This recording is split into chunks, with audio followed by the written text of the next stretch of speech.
Motilal Oswal financial ಸರ್ವಿಸಸ್ದ ಕೋ-ಫೌಂಡರ್ ಮತ್ತು chairman ಆದ ರಾಮದೇವ್ ಅಗರ್ವಾಲ್ ಅವ್ರದ್ದು ವೀಕ್ಷಕರೇ Motilal Oswal 30th wealth creation ಅದ ಸ್ಟಡಿ ಬಿಟ್ಟಾರ. ಇವತ್ತಿನ ವಿಡಿಯೋನಾಗ ಅದ್ರ ಬಗ್ಗೆ ತಿಳ್ಕೊಳ್ಳೋಣ. ರಾಮದೇವ್ ಅಗರ್ವಾಲ್ ಅವ್ರ ಬಗ್ಗೆ ಇನ್ನ ಡೀಟೇಲ್ ತಿಳ್ಕೊಬೇಕಂತಂದ್ರೆ ಇವರೊಬ್ಬರ ಸಿಎರಿ ಭಾರತದ ಟಾಪ್ ಹೂಡಿಕೆದಾರರ ಅಂತೇವಿ. ಸ್ಟಾಕ್ ಮಾರ್ಕೆಟ್ನಾಗ ಹೂಡಿಕೆ ಮಾಡಿ ರೊಕ್ಕ ಮಾಡ್ಯಾರಲ್ಲ ರೀ, ಹತ್ರ ವೀಕ್ಷಕರು ಇವ್ರದನ್ನು ಹೆಸರು ಬರ್ತೈತಿ. ಇವ್ರದ ಕರೆಂಟ್ ನೆಟ್ವರ್ತ್ 10,000 ಕೋಟಿಗಿಂತನೂ ಹೆಚ್ಚೈತಿ. ಅಂದ್ರೆ ನೀವು ಇದ್ರಲ್ಲೇನ ತಿಳ್ಕೊಬೋದಾ. ಇವರೊಬ್ಬರು ವೀಕ್ಷಕರೇ ಪ್ಯೂರ್ ಇಕ್ವಿಟಿನಾಗ ಹೂಡಿಕೆ ಮಾಡ್ತಾರ, ಬೇರೆ ಯಾವುದು ಅಸೆಟ್ನ ಹೂಡಿಕೆ ಮಾಡಂಗಿಲ್ಲ. ಬರೀ ಸ್ಟಾಕ್ ಮಾರ್ಕೆಟ್ನಾಗ ಹೂಡಿಕೆ ಮಾಡಿನ ಇವ್ರ ವೀಕ್ಷಕರು ಇಷ್ಟು ವೆಲ್ತ್ ಅನ್ನ ಕ್ರಿಯೇಟ್ ಮಾಡಿದಾರ. Motilal Oswal 30th wealth creation study ಬಿಟ್ಟಾರ. ಆ ಸ್ಟಡಿ ಬಗ್ಗೆ ಸ್ವಲ್ಪ ತಿಳ್ಕೊಳ್ಳೋದು. ನೋಡ್ರಿ, ಇದ 30 ವರ್ಷ ಆತ ಕಂಟಿನ್ಯೂ ಒಂದ್ ಸ್ಟಡಿ ಬಿಡ್ಕೊಂಡ್ ಬಂದಾರ. ಈ ವರ್ಷದ ಸ್ಟಡಿ ಇತ್ತದ 30ನೇ ಸ್ಟಡಿ ಇತ್ತ. ಈ ಸ್ಟಡಿನಾಗ ಮೇನ್ ಅಂತಂದ್ರೆ ಸ್ಟಾಕ್ ಮಾರ್ಕೆಟ್ ಬಗ್ಗೆ ಇರ್ತೈತಿ, ಭಾರತದ ಎಕನಾಮಿ ಬಗ್ಗೆ ಇರ್ತೈತಿ, ಫ್ಯೂಚರ್ನಾಗ ಯಾವ ಸೆಕ್ಟರ್ನಾಗ ಯಾವ ಸ್ಟಾಕ್ಗಳು ಹೆಚ್ಚು ಪರ್ಫಾರ್ಮ್ ಮಾಡಬಹುದು, ಎದಕ್ಕೆ ಪರ್ಫಾರ್ಮ್ ಮಾಡಬಹುದು ಅಂತ ಎಲ್ಲಾ ಡೀಟೇಲ್ದಾಗ ಕೊಟ್ಟಿರ್ತಾರ. ಅದ ಕಾರಣ ವೀಕ್ಷಕರು ಇವು ಸ್ಟಡಿಗಳನ್ನ ನೀವು ಹೋಗಿ ನೋಡ್ರಿ. ಈಗ ಈ ಸ್ಟಡಿದ ಬಗ್ಗೆ ನಾ ತಿಳ್ಸಾತೀನಿ ಡೀಟೇಲ್ದಾಗ. ಆದ್ರೂ ಏನ್ ಮಾಡ್ರಿ ಅಂತಂದ್ರೆ ಈ ವಿಡಿಯೋ ಮುಗ್ಯಾನ ಮೋತಿಲಾಲ್ ಓಸ್ವಾಲ್ ಅವ್ರದನ್ನ ಯೂಟ್ಯೂಬ್ ಚಾನಲ್ ಐತಿ, ಅತ್ರ ವೀಕ್ಷಕರೇ ಅವರ 3 ತಾಸದ ವಿಡಿಯೋ ಬಿಟ್ಟಾರ ಈ ಸ್ಟಡಿ ಬಗ್ಗೆ. ಅಲ್ಲಿ ರಾಮದೇವ್ ಅಗರ್ವಾಲ್ ಅವರನ್ನ ಎಕ್ಸ್ಪ್ಲೇನ್ ಮಾಡಿದಾರ. ಆದ್ರೂ ನೀವು ಈ ವಿಡಿಯೋ ನೋಡ್ರೂ ಅದ್ರ ಬಗ್ಗೆ ಡೀಟೇಲ್ದಾಗ ತಿಳ್ಕೊಂಡ್ ನನಗನ್ನ ಆಗ್ತೈತಿ. ಬಟ್ ಈ ವಿಡಿಯೋ ನೋಡಿ ಆ ವಿಡಿಯೋ ನೋಡ್ರೆ ನಿಮ್ಗೆ ಯಾವ ತರ ಸ್ಟಾಕ್ ಮಾರ್ಕೆಟ್ ಬಗ್ಗೆ ನಾವು ಯೋಚನೆ ಮಾಡ್ಬೋದು, ದೊಡ್ಡ ದೊಡ್ಡ ಇನ್ವೆಸ್ಟರ್ ಯಾವ ತರ ಸ್ಟಾಕ್ ಮಾರ್ಕೆಟ್ ಬಗ್ಗೆ ಯೋಚನೆ ಮಾಡ್ತಾರಂತ ಎಲ್ಲಾ ಡೀಟೇಲ್ದಾಗ ನಿಮಗೆ ಗೊತ್ತಾಗ್ತೈತಿ. ಬರೀ ವೀಕ್ಷಕರೇ ಈ ವಿಡಿಯೋನ ಸ್ಟಾರ್ಟ್ ಮಾಡೋಣ. ನೋಡ್ರಿ ವೀಕ್ಷಕರೇ, ಇದೇನ್ Motilal Oswal 30th wealth creation study ಇತ್ತ. ಇದ್ರದ ಮೇನ್ ಟೈಟಲ್ ಏನ್ ಇಟ್ಟಾರಂತಂದ್ರೆ ಈ ಸಲ ಇಂಡಿಯಾ ದ $multi-trillion ಅಪಾರ್ಚುನಿಟಿ ಅಂತ ವೀಕ್ಷಕರ ಇತರದ ಟೈಟಲ್ ಇಟ್ಟಾರ. ಇದೇನ್ 30th ವೆಲ್ತ್ ಕ್ರಿಯೇಷನ್ ಸ್ಟಡಿ ಇತ್ತ. ಇದ ಇನ್ಸ್ಪೈರ್ 2 ಬುಕ್ಲೆ ಮಾಡ್ಕೊಂಡಾರ ಈ ಸಲ. ಅತ್ರ 1ನೇ ಬುಕ್ ಯಾವ್ದಂತಂದ್ರ ದ ವೆಲ್ದಿ ವರ್ಲ್ಡ್ ಮತ್ತು 2ನೇ book brave new wealthy world ಅಂತ. ಇವು 2 ಬುಕ್ಲೆ ಇನ್ಸ್ಪೈರ್ ಆಗಿ ವೀಕ್ಷಕರೇ ಈ ವೆಲ್ತ್ ಕ್ರಿಯೇಷನ್ ಸ್ಟಡಿ ಬಿಟ್ಟಾರಂತ ನಾವು ಅನ್ಬೋದು ರಾಮದೇವ್ ಅಗರ್ವಾಲ್ ಅವ್ರ. ನೋಡ್ರಿ, ಇದು ಸ್ಟಡಿ ಸ್ಟಾರ್ಟ್ ಮಾಡೋಕ್ಕಿಂತ ಮೊದಲು ಫಸ್ಟ್ ಏನು ತಿಳಿಸಿರಂತಂದ್ರೆ ರಾಮದೇವ್ ಅಗರ್ವಾಲ್ ಅವ್ರ ಯಾವ ಥರ ನಾವು ಶ್ರೀಮಂತ ಇದಾನ ವ್ಯಕ್ತಿ ಅಂತ ಏನು ನೋಡ್ತೀವಲ್ಲ ರೀ, ಅದು ಯಾವ್ಯಾವ ಥರ ಚೇಂಜ್ ಆಗೈತೆ ಅಂತ ನಮಗೆ ತಿಳಿಸ್ತಾರ. ನೋಡ್ರಿ, ಮೊದಲಿನ ಕಾಲನಾಗ ಯಾವ ವ್ಯಕ್ತಿ ಕಡೆ ಹೆಚ್ಚು ಲ್ಯಾಂಡ್ ಇರ್ತಿತ್ತು, ಹೆಚ್ಚು ಜಮೀನು ಇರ್ತಿತ್ತು, ಆ ವ್ಯಕ್ತಿ ವೀಕ್ಷಕರೇ ಭಾಳ ಶ್ರೀಮಂತ ಇದಾನ, ಆ ವ್ಯಕ್ತಿನ ಜಗತ್ತದ ಎಲ್ಲಕ್ಕಿಂತ ದೊಡ್ಡ ಶ್ರೀಮಂತ ಅಂತ ನಾವು ಅಳಿತಿದ್ದು. ಆಮ್ಯಾಗ ಸ್ವಲ್ಪ ದಿನ ಆಗಾನ ಏನಾತಂತಂದ್ರೆ ಮನುಷ್ಯ ಗೋಲ್ಡ್ ಸಿಲ್ವರ್ ಆ ಥರ ಎಲ್ಲ ಕಂಡು ಹಿಡಿದ ಆಭರಣಗಳ. ಆಮ್ಯಾಗ ಯಾರ ಕಡೆ ಆಭರಣಗಳು ಇರ್ತಿದ್ದು ಹೆಚ್ಚು, ಯಾರ ಕಡೆ ವೀಕ್ಷಕರೇ ಬಂಗಾರ ಹೆಚ್ಚಿರ್ತಿತ್ತ, ಆ ವ್ಯಕ್ತಿ ಶ್ರೀಮಂತ ವ್ಯಕ್ತಿ ಅಂತ ನಾವು ಅಂತಿದ್ದು. ಅದು ನಮಗೆ ಎಕ್ಸಾಂಪಲ್ ನಾವು ತಿಳ್ಕೊಬೇಕಂತಂದ್ರೆ ರಾಜರು ವೀಕ್ಷಕರೇ, ಯಾವ ರಾಜನ ಕಡೆ ಹೆಚ್ಚು ಬಂಗಾರ ಇರ್ತಿತ್ತು, ಹೆಚ್ಚು ಜಮೀನು ಇರ್ತಿತ್ತ, ಆ ರಾಜ ಎಲ್ಲಕ್ಕಿಂತ ದೊಡ್ಡ ಶ್ರೀಮಂತ ರಾಜ ಅಂತಲೂ ನಾವು ಅಂತಿದ್ದು ಮೊದಲಿನ ಕಾಲನಾಗ. ಆಮೇಲೆ ಬರ್ತಾ ಬರ್ತಾ ಬ್ಯಾಂಕ್ ಅಕೌಂಟನ್ನು ಕಂಡು ಹಿಡಿದ್ರೆ, ಬ್ಯಾಂಕ್ಗಳು ಕಂಡು ಹಿಡಿದ್ರೆ, ಆಮ್ಯಾಗ ಬ್ಯಾಂಕ್ನಾಗ ಯಾವ ವ್ಯಕ್ತಿ ಕಡೆ ಹೆಚ್ಚು ಹಣ ಇರ್ತೈತಿ ಆ ವ್ಯಕ್ತಿ ಎಲ್ಲಕ್ಕಿಂತ ಶ್ರೀಮಂತ ವ್ಯಕ್ತಿ ಅಂತ ಜನರು ಅನಾತ್ರ. ಈಗ ವೀಕ್ಷಕರೇ ಏನಾಗೈತೆ ಅಂತಂದ್ರೆ ಬ್ಯಾಂಕ್ ಅಕೌಂಟೂ ಇಲ್ಲ, ಗೋಲ್ಡೂ ಇಲ್ಲ, ಲ್ಯಾಂಡೂ ಇಲ್ಲ.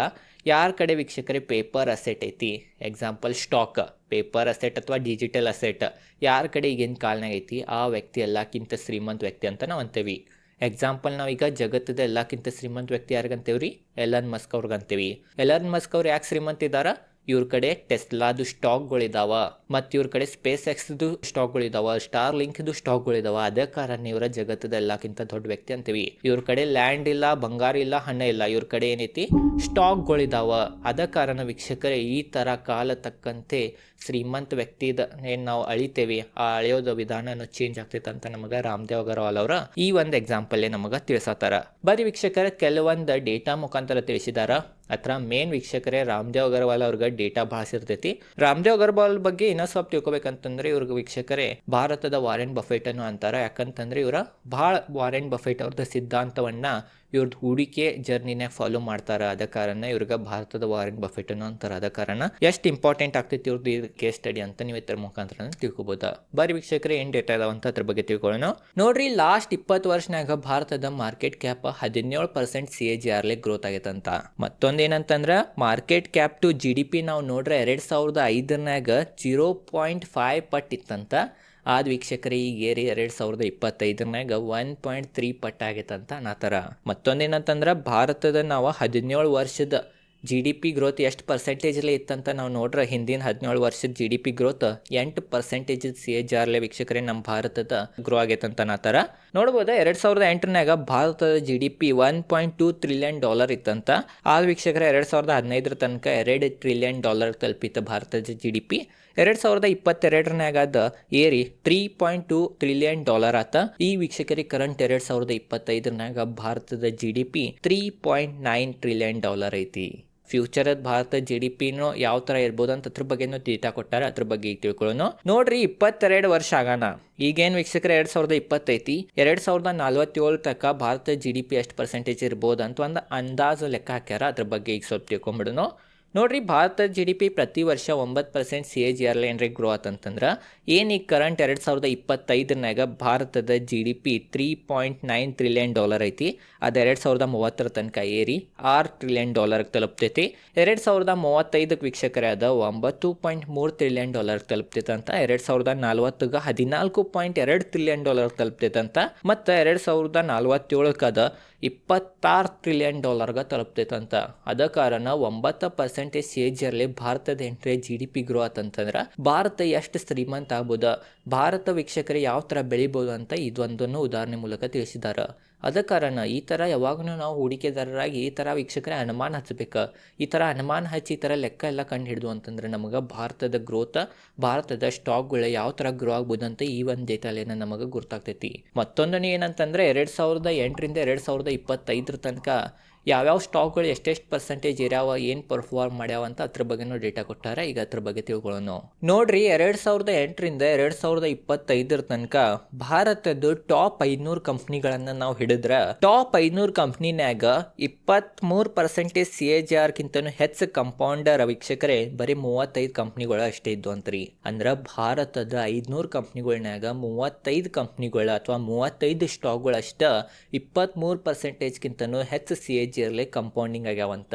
ಅಂದ್ರೆ ಎಷ್ಟು ಕಡಿಮೆ ಸ್ಟಾಕ್ಗಳಾಗ್ಯಾವ ಪರ್ಸೆಂಟೇಜ್ ವೈಸ್ ನಾವು ನೋಡ್ರೆ 100%ನ್ಯಾಗ ಬರೀ 7% ಕಂಪ್ನಿಗಳು ಅಷ್ಟ ವೀಕ್ಷಕರು 23% ಕಿಂತನೂ ಹೆಚ್ಚು CAGR ರಿಟರ್ನ್ ಕೊಟ್ಟಾವ ಇನ್ವೆಸ್ಟರ್ಸ್ಗೆ. ಅದ ಕಾರಣ ವೀಕ್ಷಕರು ಇದ್ರಲೇನ ನೀವು ತಿಳ್ಕೊಬೋದು, ಸ್ಟಾಕ್ ಮಾರ್ಕೆಟ್ನಾಗ ನಾವೇನಂತೇವಿ 50% ರಿಟರ್ನ್ 60% ರಿಟರ್ನ್ ದೊಡ್ಡ ರಿಟರ್ನ್ ಅದ್ ಕನಸು ತೋರಿಸ್ತಾರ. ಎಷ್ಟು ಕಠಿಣ ಐತಿ ಅಂತ ಇದ್ರ ಮುಖಾಂತರ ನೀವು ತಿಳ್ಕೊಬೋದು. ನೋಡ್ರಿ, ಅವು 35 ಕಂಪ್ನಿಗಳಿದ್ದು ಆ 35 ಕಂಪ್ನಿಗಳ್ನಾಗ ಅಂಥದ್ದೇನು ವಿಶೇಷತೆಗಳಿದ್ದು ಅಂಥದ್ದೇನು ಯೂನಿಕ್ನೆಸ್ ಇತ್ತ. ಇವು 35 ಕಂಪ್ನಿಗಳು ಬೇರೆ 500 ಕಂಪ್ನಿಗಳೇನಿದ್ದು ಅದಕ್ಕಿಂತ ಚಲೋ ಪರ್ಫಾರ್ಮ್ ಮಾಡ್ಯಾವ, ಔಟ್ ಪರ್ಫಾರ್ಮ್ ಮಾಡ್ಯಾವ. 23% CAGR ಗ್ರೋತ್ ಯಾಕೆ ತೋರಿಸಿದಾವ ಅಂತ ಅದ್ರ ಬಗ್ಗೆ ಈಗ ತಿಳ್ಕೊಳ್ಳೋಣ. ನೋಡ್ರಿ, 35 ಕಂಪ್ನಿಗಳ್ನಾಗ 2008 2025 ತನಕ ಏನು 23% CAGR ರಿಟರ್ನ್ ಕೊಟ್ಟವಂದೇನಿ. ಅದರ ಒಂದೇದು ಯೂನಿಕ್ನೆಸ್ ಏನಿತ್ತಂತಂದ್ರೆ ಏನು ಸೆಕ್ಟರ್ಗಳಿತ್ತು, ಯಾವ್ಯಾವ ಸೆಕ್ಟರ್ನಾಗ ಇವು ಕಂಪ್ನಿಗಳಿದ್ದುಲ್ಲ ರೀ, ಆ ಸೆಕ್ಟರ್ದ ವೀಕ್ಷಕರೇ ಟೇಲ್ ವಿಂಡ್ ನಡೆದಿತ್ತಂತ. ಅದ ಕಾರಣ ಈ ಥರ ಚಲೋ ರಿಟರ್ನ್ ಕೊಟ್ಟವಂತ ನಾವು ಅನ್ಬೋದು.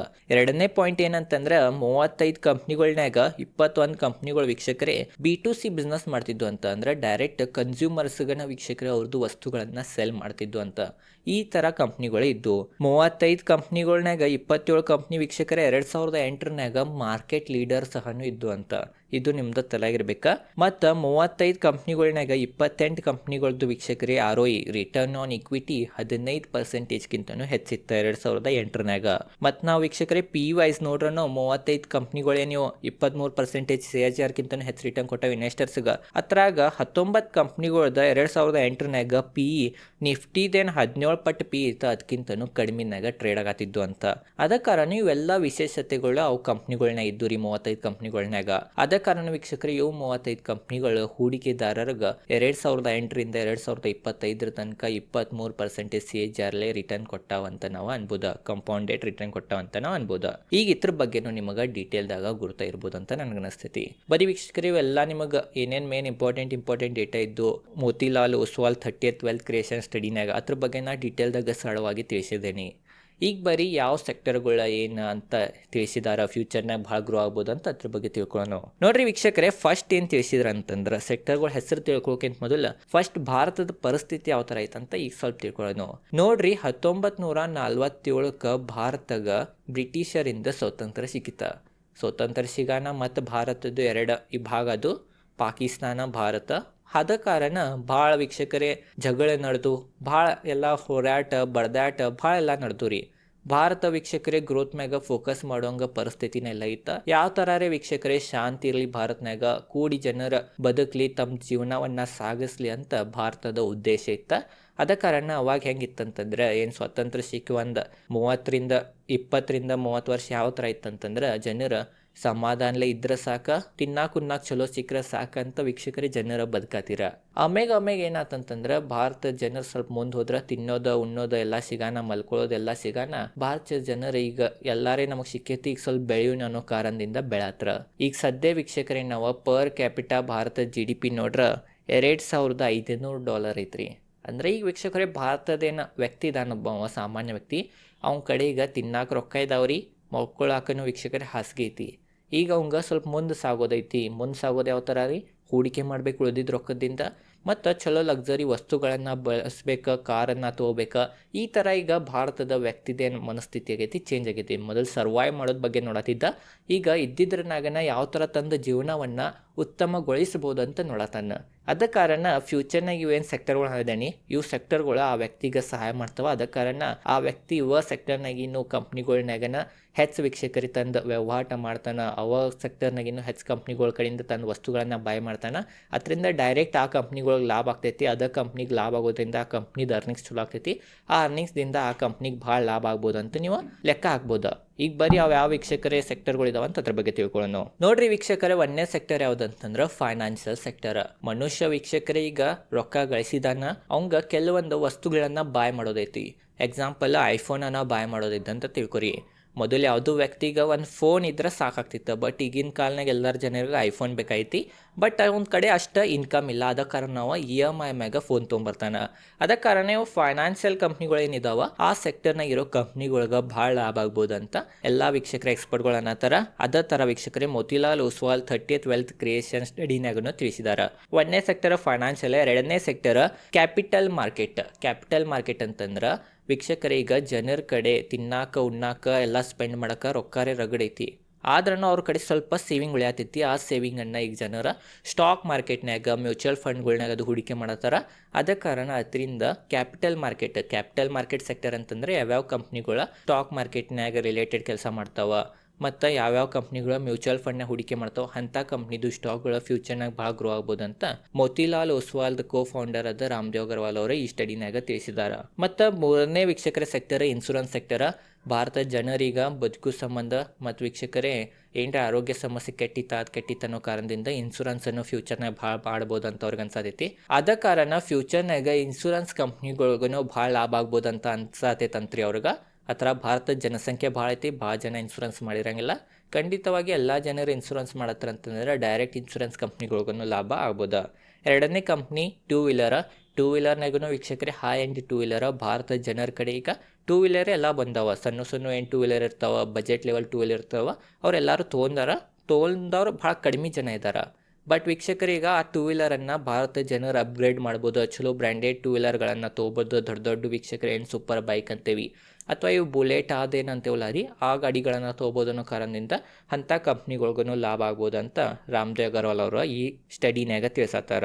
ಮತ್ತು ವೀಕ್ಷಕರೇ ನೆಕ್ಸ್ಟ್ ಸೆಕ್ಟರ್ ಯಾವುದಂತಂದ್ರೆ ಪ್ಯಾಸೆಂಜರ್ ವೆಹಿಕಲ್ ಸೆಕ್ಟರ್ ಮತ್ತು ರಿಯಾಲಿಟಿ ಸೆಕ್ಟರ್ ಅಂತಂದ್ರೆ ರಿಯಲ್ ಎಸ್ಟೇಟ್. ಭಾರತದ ಜನರ ಕಡೆ ಈಗ ತಿನ್ನಾಕೈತಿ ವೀಕ್ಷಕರೇ, ಮಲಗಾಕೈತಿ, ಬಟ್ ಸ್ವಂತ ಮನಿ ಭಾಳ ಜನರ ಕಡೆ ಇಲ್ಲ. ಭಾರತದ ಜನಸಂಖ್ಯೆ ಈ ಥರ ಬೆಳೀತಂತಂದ್ರೆ ಎಲ್ಲರಿಗೂ ವೀಕ್ಷಕರೇ ಮನಿ ಬೇಕನ್ನೋ ಕಾರಣದಿಂದ ಮನಿದ ಡಿಮಾಂಡ್ ಭಾಳ ಬರ್ಬೋದು. ಭೂಮಿದ ಜಾಗದ ಡಿಮಾಂಡನ್ನು ಭಾಳ ಬರ್ಬೋದು. ಆ ಥರ ಮನಿ ಅಂತಂದ್ರೆ ಬರೀ ಮನಿ ಕಟ್ಟೋ ಕಂಪ್ನಿಗಳು ಅಷ್ಟೇ ಇಲ್ಲ, ಮನಿ ಕಟ್ಟಕ್ಕೆ ಏನೇನು ಬೇಕಾಗ್ತಾವ ವಸ್ತುಗಳು ಅಂಥ ಕಂಪ್ನಿಗಳ್ನಾಗೂ ಹೆವಿ ಡಿಮಾಂಡ್ ಬರ್ಬೋದು. ಅದ ಕಾರಣ ವೀಕ್ಷಕರೇ ನೀವು ರಿಯಾಲಿಟಿ ಅಥವಾ ರಿಯಲ್ ಎಸ್ಟೇಟ್ ಕಂಪ್ನಿಗಳೂ ಫ್ಯೂಚರ್ನಾಗ ಭಾಳ ರಿಟರ್ನ್ ಕೊಡ್ಬೋದು ಅಂತ ರಾಮದೇವ್ ಅಗರ್ವಾಲ್ ಅವರ ಈ ಸ್ಟಡಿನಾಗ ತಿಳಿಸೋದಾರ ಅಂತ ನಾವು ಅನ್ಬೋದು. ಮತ್ತು ವೀಕ್ಷಕರೇ next sector health care sector ಫ್ಯೂಚರ್ನಾಗ ಭಾಳ ಗ್ರೋ ಆಗ್ಬೋದು ಅನ್ಸತೈತಿ. ಫುಡ್ ಟೆಕ್ ಮತ್ತು ಕ್ವಿಕ್ ಕಾಮರ್ಸ್ ಕಂಪ್ನಿಗಳನ್ನು ಸಹ ಫ್ಯೂಚರ್ನಾಗ ಇಂಥ ಸೆಕ್ಟರ್ನಾಗ ಇರೋ ಕಂಪ್ನಿಗಳನ್ನು ಫ್ಯೂಚರ್ನಾಗ ಭಾಳ ರಿಟರ್ನ್ ಕೊಡ್ಬೋದು ಇನ್ವೆಸ್ಟರ್ಸ್ಗಂತ ಮೋತಿಲಾಲ್ ಒಸ್ವಾಲ್ದು ಇದೇನು 30th ವೆಲ್ತ್ ಕ್ರಿಯೇಷನ್ ಸ್ಟಡಿ ಇತ್ಯಾದ್ರಾಗ ರಾಮದೇವ್ ಅಗರ್ವಾಲ್ ಅವರು ತಿಳಿಸಿದ್ದಾರೆ. ಇವೆಲ್ಲ ಸೆಕ್ಟರ್ಗಳದ್ದು ಹೆಸರು ತೊಗೊಂಡಾರ, ಕೆಲವೊಂದು ಕಂಪ್ನಿಗಳದ್ದು ಹೆಸರು ತೊಗೊಂಡಾರ. ಬಟ್ ಅದು ನಾನು ನಿಮಗೆ ಹೇಳಂಗಿಲ್ಲ, ಯಾಕಂತಂದ್ರೆ ನಾನೇ ಎಲ್ಲ ಹೇಳಿದ್ನಿ ಅಂತಂದ್ರೆ ನೀವು ವೀಕ್ಷಕರಿಗೆ ಕಲಿಯಂಗಿಲ್ಲ. ಮತ್ತೊಂದು ಏನಂತಂದ್ರೆ ನಾ ಸೆಬಿ ರಿಜಿಸ್ಟರ್ಡ್ ರಿಸರ್ಚ್ ಅನಲಿಸ್ಟ್ ಅಥವಾ ಫೈನಾನ್ಸ್ ಅಡ್ವೈಸರ್ ಇಲ್ಲ. ಅದ ಕಾರಣನೂ ವೀಕ್ಷಕರೇ ನಾ ಈ ಸ್ಟಾಕ್ಗಳನ್ನು ರೆಕಮೆಂಡ್ ನಿಮ್ಗೆ ಮಾಡೋಕ್ಕೆ ಬರೋಂಗಿಲ್ಲ. ಮತ್ತು ನಾ ಮಾಡಿದ್ರೆ ನೀವೇನರ ಕೇಳಿ ಹೂಡಿಕೆ ಮಾಡ್ರೆ ಅದು ಭಾಳ ತಪ್ಪಾಗ್ತೈತಿ. ಅದೇ ಕಾರಣ ನೀವೆಲ್ಲ ಸೆಕ್ಟರ್ನೇ ಹೋಗಿ ಈ ಥರ ಏನು ಮಾಡ್ರಿ ಅಂದಾರಂತಂದ್ರೆ ರಾಮದೇವ್ ಅಗರ್ವಾಲ್ ಅವರು ಇವು ಸೆಕ್ಟರ್ನಾಗಿನೂ ಸ್ಮಾಲ್ ಕ್ಯಾಪ್ ಕಂಪ್ನಿಗಳು ತಗೋರಿ. ಅವ್ರದ್ದು ಹೆಸರು ಯಾರಿಗೆ ಹೆಚ್ಚು ಗುರ್ತಿರಬಾರ್ದು ಸ್ಟಾಕ್ ಮಾರ್ಕೆಟ್ನಾಗ. ಮತ್ತೊಂದು ಏನಂತಂದ್ರೆ ಹೆಸರು ಗೊತ್ತಿರಬಾರ್ದಂತ ಸಿಕ್ಕದ ಕಂಪ್ನಿಗಳನ್ನು ತೊಗೋಬಾರ್ದು. ಹೆಸರು ಗುರುತು ಇರಬಾರ್ದು ಒಂದನೇ ಪಾಯಿಂಟ್. ಎರಡನೇದು ಅದ್ರದ್ದು ಫಂಡಮೆಂಟಲೂ ಚಲೋ ಇರಬೇಕು. ಎಲ್ಲ ಚಲೋ ಐತೆ ಅದ್ರ ಬಿಸ್ನೆಸ್ ಚಲೋ ಐತೆ ಅಂದ್ರೆ ಅಂಥ ಕಂಪ್ನಿಗಳು ಮಲ್ಟಿ ಬೇಗ ರಿಟರ್ನ್ ಕೊಡ್ಬೋದು ಅಂತ ಅನ್ನತ್ತಾರ. ಮತ್ತೊಂದು ಏನಂತಂದ್ರೆ ಲಾರ್ಜ್ ಕ್ಯಾಪ್ ಕಂಪ್ನಿಗಳನ್ನು ನೀವು ಈ ಸೆಕ್ಟರ್ನಾಗೇನು ತೊಗೋಬೋದು, ಬಟ್ ಅವ ಹೆಚ್ಚು ಪಾಪ್ಯುಲರ್ ಇರಬಾರ್ದು ಮಾರ್ಕೆಟ್ನಾಗ. ಅದ್ರದ್ದು ಹೆಸರು ಬರೀ ಯಾರು ತೊಗೋಬಾರ್ದು ಹೂಡಿಕೆದಾರರು. ಅಂಥ ಕಂಪ್ನಿಗಳದ್ದು ಫಂಡಮೆಂಟಲ್ ಬಿಸ್ನೆಸ್ ಎಲ್ಲ ಚಲೋ ಇದ್ರೆ ಅಂಥವು ಫ್ಯೂಚರ್ನಾಗ ಚಲೋ ರಿಟರ್ನ್ ಕೊಡ್ಬೋದು ಹೂಡಿಕೆದಾರರಿಗೆ ಅಂತ ರಾಮದೇವ್ ಅಗರ್ವಾಲ್ ಅವರು ತಿಳಿಸಿದ್ದಾರೆ. ಯಾವ ಥರ ವೀಕ್ಷಕರೇ ನಮ್ಮದು ಅಲೋಕೇಶನ್ ಇರಬೇಕು ಸೆಕ್ಟರ್ ವೈಸ್ ಅಂತ ಅದ್ರ ಬಗ್ಗೆನೂ ತಿಳಿಸಿದ್ದಾರೆ. ಅದ್ರ ಬಗ್ಗೆ ತಿಳ್ಕೊಳ್ಳೋಣ. ನೋಡಿರಿ, ಫೈನಾನ್ಷಿಯಲ್ಸ್ನಾಗ 20% ನಮ್ಮ ಟೋಟಲ್ ಪೋರ್ಟ್ಫೋಲಿಯೋನಾಗ ನಾವು ಹೂಡಿಕೆ ಮಾಡ್ಬೇಕಂತ ತಿಳಿಸಿದ್ದಾರೆ. ಪ್ರೈವೇಟ್ ಬ್ಯಾಂಕ್ ಸೆಕ್ಟರ್ನಾಗ 10% ನಮ್ಮ ರೊಕ್ಕ ಇರಬೇಕಂತ ತಿಳಿಸಿದ್ದಾರೆ. ಪಬ್ಲಿಕ್ ಸೆಕ್ಟರ್ನಾಗ 3.3% ನಮ್ಮ ಹೂಡಿಕೆ ಇರಬೇಕಂತ ತಿಳಿಸಿದ್ದಾರೆ. ಫೈನಾನ್ಸ್ನಾಗ 6.7% ಇರಬೇಕಾ.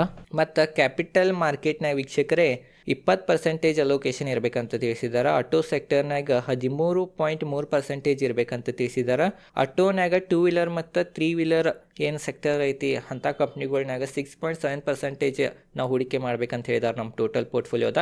ಆಟೋ ಸೆಕ್ಟರ್ನಾಗ ಕಾರ್ ಮತ್ತು SUV ವೀಕ್ಷಕರೇ ಅದ್ರಾಗ 6.7% ಇರಬೇಕು. ಕ್ಯಾಪಿಟಲ್ ಗೂಡ್ಸ್ನಾಗ 10%, ಹೆಲ್ತ್ ಕೇರ್ನಾಗ 6.7%, ಇನ್ಶೂರೆನ್ಸ್ನಾಗ 6.7%, ರಿಯಾಲಿಟಿನಾಗ 6.7%, ಏರ್ಲೈನ್ನಾಗ 3.3%, ಕೇಬಲ್ಸ್ನಾಗ 3.3%, ಕನ್ಸ್ಯೂಮರ್ ಡ್ಯೂರೇಬಲ್ಸ್ನಾಗ 3.3%, ಇ ಕಾಮರ್ಸ್ನಾಗ 3.3%, ಟೆಲಿಕಾಮ್ನಾಗ 3.3%. ಈ ಥರ 100% ವೀಕ್ಷಕರೇ ನಾವು ಎಲ್ಲ ಸೆಕ್ಟರ್ನಾಗ ಸ್ವಲ್ಪ ರೊಕ್ಕ ಹೂಡಿಕೆ ಮಾಡಬೇಕು. ಒಂದೇ ಸೆಕ್ಟರ್ನಾಗ ಎಲ್ಲ ರೊಕ್ಕ ಹೂಡಿಕೆ ಮಾಡಿದ್ದು ಅಂತಂದ್ರೆ ಯಾವುದೇ ಸೆಕ್ಟರ್ ವಿರುದ್ಧ ಏನರ ವೀಕ್ಷಕರಿಗೆ ಕೆಟ್ಟ ನ್ಯೂಸ್ ಬಂದರೆ ನಿಮ್ಮ ರೊಕ್ಕ ಎಲ್ಲ ಕಳ್ಕೊಬೋದು. ಅದ ಕಾರಣ ಈ ಥರ ಡೈವರ್ಸಿಫೈ, ಇದು ಒಂದು ಎಕ್ಸಾಂಪಲ್ ಕೊಟ್ಟಾರ, ಈ ಥರ ಹೇಳೇನಂತ ಈ ಥರನ ಮಾಡಿರಿ ಅಂತನೋ ವೀಕ್ಷಕರೇ ತಪ್ಪಾಗ್ತೈತಿ. ಈ ಥರ ನಿಮ್ಮ ಏನು ರೊಕ್ಕ ಇರ್ತಾವ ಬೇರೆ ಸೆಕ್ಟರ್ನಾಗ ಹಾಕ್ಕೊಂತಿರ್ಬೇಕು. ಅಂತಂದ್ರೆ ತಪ್ಪೇನ್ರೆ ಕೆಟ್ಟ ನ್ಯೂಸ್ ಬಂದ್ರೂ, ಸ್ಟಾಕ್ ಮಾರ್ಕೆಟ್ ಕ್ರ್ಯಾಶ್ ಆದ್ರೂ ನಿಮಗೆ ಹೆಚ್ಚು ನಷ್ಟ ಆಗಂಗಿಲ್ಲ. ಆದ ಕಾರಣ ಇದು ಒಂದು ನಿಮ್ದು ತಲೆ ಇರಬೇಕು. ಆದ ಕಾರಣ ವೀಕ್ಷಕರೇ ಓವರಾಲ್ ಇದೇನು ರಾಮದೇವ್ ಅಗರ್ವಾಲ್ ಅವ್ರದ್ದು Motilal Oswal 30th wealth creation study ಇತ್ತು, ಹತ್ರ ಓವರಾಲ್ ಇದ ತಿಳಿಸಿದಾರೆ. ಮೇನ್ ಏನಂತಂದ್ರೆ ವೀಕ್ಷಕರೇ ಏನಿದು ವೆಲ್ತ್ ಐತಿ, ಫೈನಾನ್ಷಿಯಲ್ ವೆಲ್ತ್ ಐತಿ, ಅದಕ್ಕೆ ಯಾವುದೂ ಲಿಮಿಟ್ ಇಲ್ಲ, ಯಾವುದೂ ನೋ ಅಪ್ಪರ್ ಲಿಮಿಟ್ ಐತಂತನೂ ವೀಕ್ಷಕರೇ ತಿಳಿಸಿದಾರೆ. ಕಂಪೌಂಡಿಂಗ್ ಬಗ್ಗೆ ಯೋಚನೆ ಮಾಡಿರಿ. ಕಂಪೌಂಡಿಂಗ್ಲೆ ವೀಕ್ಷಕರೇ ಖಂಡಿತವಾಗಿ ನೀವು ರೊಕ್ಕ ಮಾಡ್ತೀರಂತ ಈ ಒಂದು ಸ್ಟಡಿ ಮುಖಾಂತರ ನಮಗೆ ಗೊತ್ತಾಗ್ತೈತಿ. ಭಾರತನೂ ಕಂಪೌಂಡಿಂಗ್ ಮುಖಾಂತರ ವೀಕ್ಷಕರೇ ದೊಡ್ಡನಾಗ್ತೈತಿ. ಅದೇ ಥರ ನಾವು ಭಾರತ ಬೆಳಿತೈತೆ, ಅದೇ ಥರ ನಾವು ಬೆಳೆಯೋದಂತನೂ ಈ ಸ್ಟಡಿನ ನಮಗೆ ತಿಳಿತೈತೆ ಅಂತ ನಾವು ಅನ್ಬೋದು.